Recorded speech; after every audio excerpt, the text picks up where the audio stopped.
I don't believe that there should be ownership of actions at the table. And I don't believe that there should be ownership of intent prejudgment.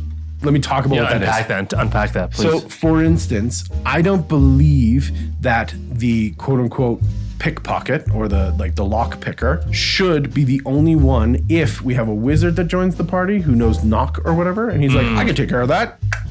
Done. And the party goes, no, that's his job or her job to pick locks. Right out of character. The players saying that. Yes. Yeah. Okay. They're saying that no, this is this person's thing, and they're the only one that's allowed to do that thing. Right. Yeah. I don't believe that anybody should be able to put a little police line tape around anything in the game and be like, that is mine. Don't touch that, as far as actions go or things that you can do. Okay. Right? Once again, roleplay experiences can be different, but when we're talking about a mechanical thing, the fighter's the only one who's allowed to physically attack things.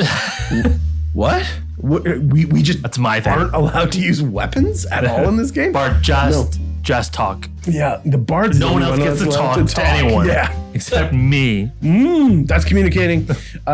It feels like it gets silly when we blow it out of proportion. Yep. But simultaneously, But it does happen on certain scopes, right? It does, right? Yeah. And sometimes you're the one who's like, that's my thing. The group always relied on me for that. We can make room for others to do these things. Yes. Maybe you do it together, and then you two go off on a shopping spree. Maybe now there's 2 locks. There's 2 Same locks amount of time to unlock it. Right.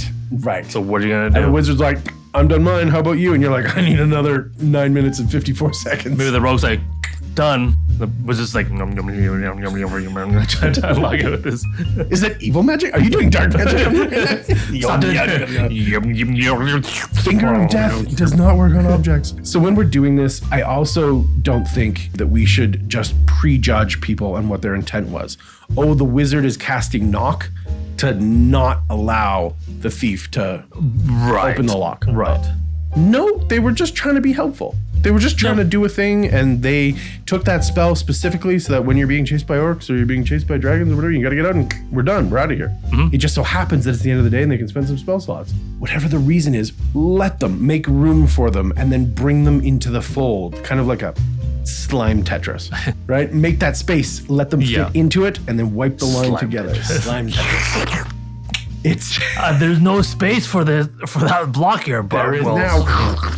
No, because the thing about what you're talking about there, when you're saying like, oh, that reserving that certain action or that gameplay element just for me, what you're really doing is at a deeper level, you're not reserving an action, you're reserving that slice of fun for yourself and not letting anyone else that's have that fun. You're like excluding fun from certain people. Because this is my fun. This is my fun. You can't have you more can't fun. have my fun. Right, and as a rule, I think in D&D, we should never be taking away from the game or anyone. It's so great that way that you can always add more. There's always room. You can always make more room. You can always add fun for yourself and other people. It can be 2 locks, it can be 4 locks, it can be a break, it can be 5, and every character can open a different lock their own way. It's really, you're talking about fun. It's more brutal that way because that's exactly what you're doing.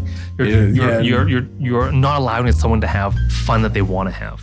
No, I like it because it's a good point, and that raises the stakes on it. Yeah. It's not just a thing you're doing, you're restricting fun at the table. And with that, when you stop restricting fun, you can start building trust. Build that trust circle. We talked about that so much. back in. I do. I think that was a really impactful episode that not enough people watched, liked, and subscribed.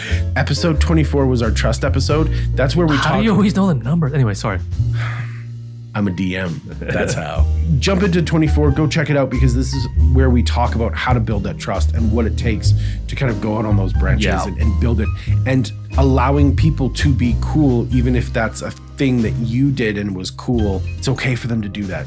They can be cool too. Share the fun. Right? Share the load. Share the load. That's going to be my answer for everything. I want someone to be like, actually,